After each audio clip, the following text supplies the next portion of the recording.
Hey friends, welcome back to Live Free and Tool On. Today we are tackling a subject that could be very controversial, but it could be very beneficial to you. This is Live Free and Tool On. My name is Brent. We're talking about plumbing today. Here we go.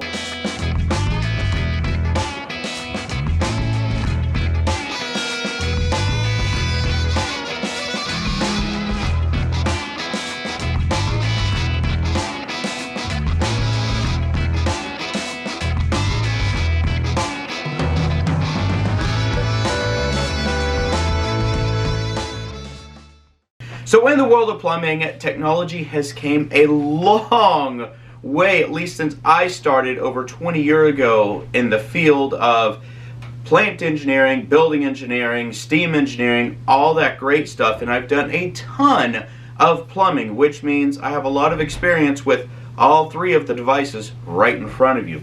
First, we're going to go ahead and knock these two down because we're going to talk about the old classic. This has been around the longest. This is a typical torch. And how do you bond two pipes together with this? Well, you typically need a kit like this. And this is my plumbing soldering kit. I've got my pipe cutters, I've got pipe dope, I've got pipe cleaners, I've got deburrs, I've got tons of stuff. I've got flux in here, I've got the brushes. It takes a lot of stuff. Now, how does this work? Well, all you got to do is you turn it on, and this is a Turbo Torch Extreme. I've had this for a long time. You just pull the trigger, and it ignites it. Now, this is the problem. Some people say it is the most reliable method for plumbing because you're going to use solder just like this, and you're going to sweat the pipes together, which means you're going to heat the pipes up to where this hits its melting point. You're going to use flux as a little bit of an attractant and a sticky point to bond the pipes together. Now you're going to use copper pipes just like this, and then that's going to create a connection. Now they say that the actual fitting of the connection with the solder is stronger than the pipe itself. Well, I agree because I've seen pipes burst, and it always bursts on the pipe, not on the connection. But whenever you have an open flame, well, that means in a lot of cases you need a fire permit, because where there is an open flame, there is a big risk of a fire, and if you don't know what you're doing, well, you could burn your house down. Now, also, that's not without its other risks. I have been in many situations where I've accidentally taken the torch and just grazed it down over my arm, and my skin melts away.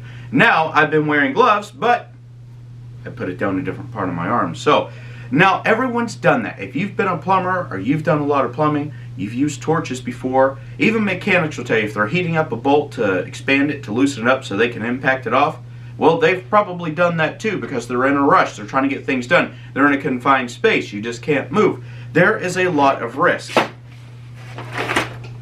With that being said, this is not your only option. They've came out with many different options, including some just push connect fittings. We're not going to go over the push connect fittings right now, the toolless push connect fittings, because honestly I don't think that's your best type of plumbing connection because they have little gaskets and I feel that they can dry rot. Then you start to get the leaks and all the stuff. Now the engineers will tell you differently, and I'm not a plumbing engineer, so we're not going to get into that, but we are going to stick with now the Milwaukee. Now this is an expansion tool. How does this work? Well, you have a little ring, and let me just pull my kit because you need one of these. For every device that I have a plumbing kit. And that's what this is. I don't want to dip it too far, but this has all my fittings and things like that inside of it. Now, how this works is you have your pipe, you have your expansion ring here, you just put it over top of it, you take that, you put your fitting in. This will go inside, it'll expand it, and what that does is it'll expand it enough that you can take one of these fittings and you have to put it over top of it really quick. Now, I'm not going to do that right here, and the reason why is because once you get this fully expanded, you only have just a couple seconds in order to shove this on top of here, and then you make that connection. There are some really, really big annoying things with this. When you expand it, sometimes you have to hold it right here because this little expansion ring will go all the way down the pipe, and then you either have to cut the pipe, you have to cut the ring, and a lot of times you have to cut the pipe because then you can't put a ring on it because then you've extruded this, or not extruded, you've expanded this pipe, so you really can't use it unless you can squeeze it back down. And with an older pipe, that can be impossible. Now, how this works, if you take a look right here, you have a nice big barb right in the middle. And once this is over top of it, and the pipe's over top of that, you can remove it, but you got to take a knife, and you've got to very carefully cut through the ring, cut just enough through the pipe where you can snap it, you can pull it off, because you don't want to cut into this barb. If you cut into the barb, you're going to have a leak. You're going to have a leak and it's going to cause damage. But a lot of professionals use this because this fitting right here, it's quick, it's cheap, you know, the little expansion ring, it's fast, and it's been pretty dang reliable because it's pretty heat resistant as well. Not knocking this, but the fittings are not cheap. You can only use, this is for Up-N-Or brand, if you look at the top of it. Very specific for Up-N-Or. Now, when you want to change your pipe size, and you got to expand different sizes, well, you got to take your expansion head off. This is 3/4, this is 1 inch, and this right here is 1/2 inch. So you can have different fittings, and those cost money. Those cost pretty big money, and if you're a DIYer, you're just a homeowner, you're not going to use it that much. You don't need to spend $400 on a kit like this. You just don't need to. You might as well learn how to sweat pipes and just go ahead and do that. Because these fittings you have to buy at a plumbing supply house. They're not available at Home Depot or anywhere like that. Not Up-N-Or. You got to go to a professional plumbing house. Now, we could talk about this all day, but we're going to stop right here because I think we've hit the big points on what this is. I think it's reliable. I think it works well, but for a DIYer, do I think it's worth it? Nope, I don't think so. Now this right here is the P660 from Ryobi. This is the PEX Clamp Crimper. Now, that's a mouthful, but if you look right here, you can see there's little jaws. And if you pull the trigger and hold it just for a second,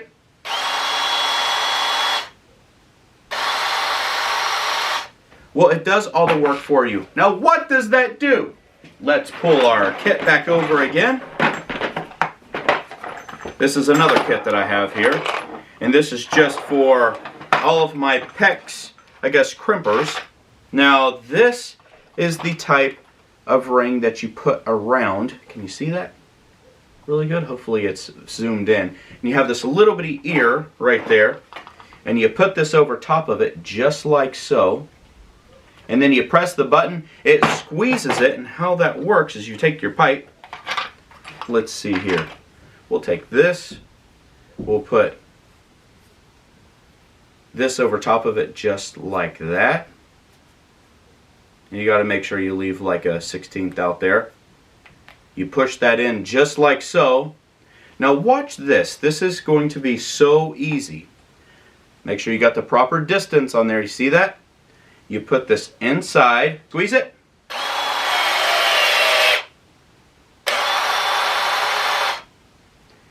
and that's it. You have a watertight connection. Everything is automatically done. It has dual lights on here on the front so you can see on either side, and then this is all you have to do. Now you got to cut your pipe, of course. So you're going to take your PEX cutter. You can have the ones that are manually done, which I like to use those pretty well, but this is a PVC and a PEX cutter. You're going to put it right in there just like this.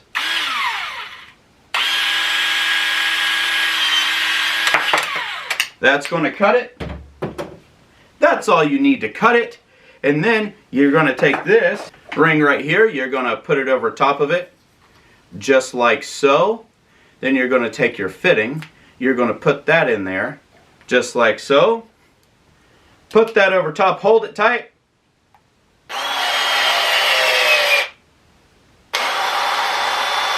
And look at that, we got another one done. But did you notice I did 2 different sizes with the same tool? I didn't have to change any heads, and I got it done within seconds. Now, oops, I made a mistake. To remove one of these, you don't have to cut into the pipe. You just got to cut the barb off. Now you can do this a bunch of different ways, but I do it just like this.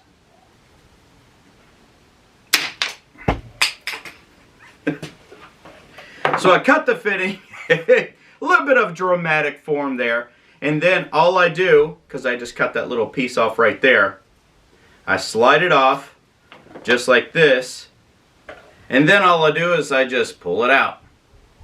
It's tough, but you can pull it out just like that and you don't damage the pipe, you don't damage the fitting. All you're doing is you're cutting this ring right here. And yeah, is it tough? Yeah, it can be tough, but if you get the right little nippers to do it, you can do that. You can also peel it off too. There's different ways to do it, but that's just what I do, and I prefer that. Now, I need to save this fitting because this is scrap pipe, so I'm going to cut this one off too. Alright, so look at that. Not that hard. It came right off. And that was a 3/4 inch fitting. You're probably not going to do too many bigger than that, but you can see it spinning around, and I can get it right out of there even though it's spinning around just like this. So what I can say is that you saw how easy it was to make a connection with this. I didn't have to change the head. I didn't have to go through any big problems. I didn't have to sweat. I didn't have to get a fire permit. I didn't have a lot of dangers of burning myself or burning down my house. This makes a pretty freaking solid connection every single time. Now there is some maintenance. You got to make sure the gapping is good on it. So they do have a gap test on this. I'm not going to go into that right now either, but so you can make sure that you do the right thing on this. And then there is also another little gap test that you can put around the pipe too, and it shows, hey, you made it small enough. But the big thing is price. With the torch, you got to buy the torch head. You got to replace the MAP gas or propane, whatever you're using, and that's going to cost you maintenance and money and all the time. This tool right here alone, well, you can get this at Home Depot for 119 bucks. That's it. And it's going to save you a lot of time. Now there is the manual crimp ones with your hands, and I'll say they're not too much cheaper than this right here. So if you're invested in Ryobi, you should probably go ahead and buy it because it's going to be worth it all day long. But everyone, I hope that this was helpful, give you a little bit of insight. I've noticed over the years I've switched back and forth between the 2 and 3 different things that are out there, and I find that this is the best. Now they do have another, I guess, compression crimp to where it doesn't have the little eyelet pinch right here, so it's not the pinch one.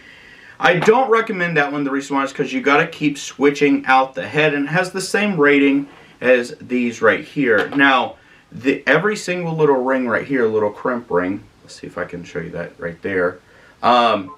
These are all stainless steel, so they're not going to corrode. But if you do the little compression rings, well, they're not. They're just metal, and they can rust out. I guess you can buy different rings for it too, but I'm not really getting into that. What I like is the little eyelets. I like the stainless steel. I like the simplicity. You're using one head. This is compact. It can get into a lot of spaces. And it's easy. So everybody, I hope that you appreciated this. If you did, please hit that like button. Don't forget to subscribe. I appreciate that too. And share the video. I really appreciate it. Share the video because it helps out the channel. And everyone, I hope that I see you in the next video. Take care, everybody. See ya.